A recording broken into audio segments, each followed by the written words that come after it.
Hi guys, and welcome to this video. I'm sorry if I'm sounding a little weird. I am still pretty sick, which is also why I haven't uploaded a video just yet.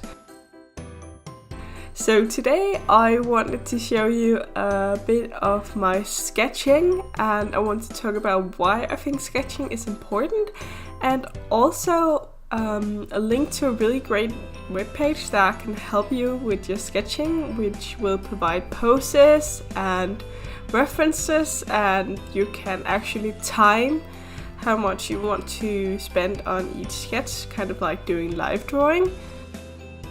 And this webpage is called Sketchdaily. The link is reference.sketchdaily.net/en for English. It has a bunch of different languages and it has a bunch of different categories. So for instance, you can practice full body sketching, body parts, animal, structure and vegetation.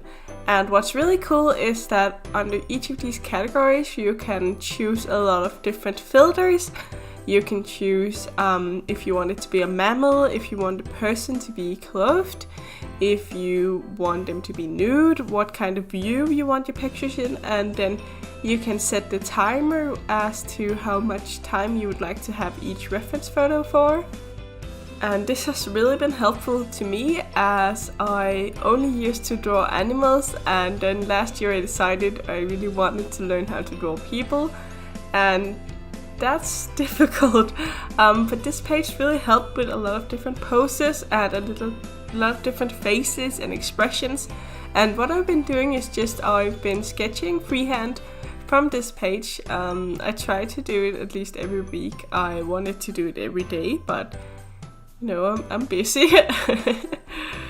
And that has really improved my anatomy and my flow in my drawings of people, because to begin with I had some quite stiff drawings and also very generic faces and very generic body types, and I was really struggling with this when I just wanted to sit down and sketch without a reference. So this really helped in getting a lot more flow and movement into my drawings. I looked a lot more at shapes and sizes, getting the proportions right and so on. And that has helped me a lot in my freehand sketching. Also, I just felt stuck in kind of making the same mistakes over and over, the same disproportions. And I still do that a lot. I am by no means where I want to be with drawing humans just yet. But compared to where I was just a year ago, this is a massive difference. Obviously, sketching animals is way more up my alley, but I still use this webpage a lot because I think it's nice. I think it's a good challenge, and I think it really helps you to think more about shapes and forms when you use a webpage like this, compared to just sitting down and sketching on your own. So I also use it for animals quite often. What I used to do was I used to find my own reference photos, and then I just switched, when I was like, oh, it's been half a minute.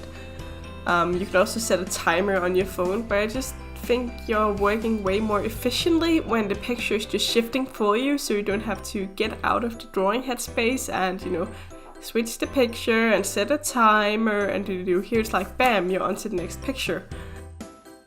So I use these sketches not only to keep my drawing skills in place, I also use them as a warming up exercise before working on a more detailed piece. So say for instance, I know I'm gonna sit down and draw for 4 to 5 hours today on a colored pencil piece. I would spend maybe 5 minutes warming up like this in my sketchbook. And that is just to get myself in that headspace of drawing and to get into the habit of just looking at the reference photo and what I actually see. And often we feel restrained by our own expectation of how we're going to draw. So remember that these are not meant to be museum quality or to be your best artwork. It's just meant to be a practice and a sketch. It's just all about the exercise.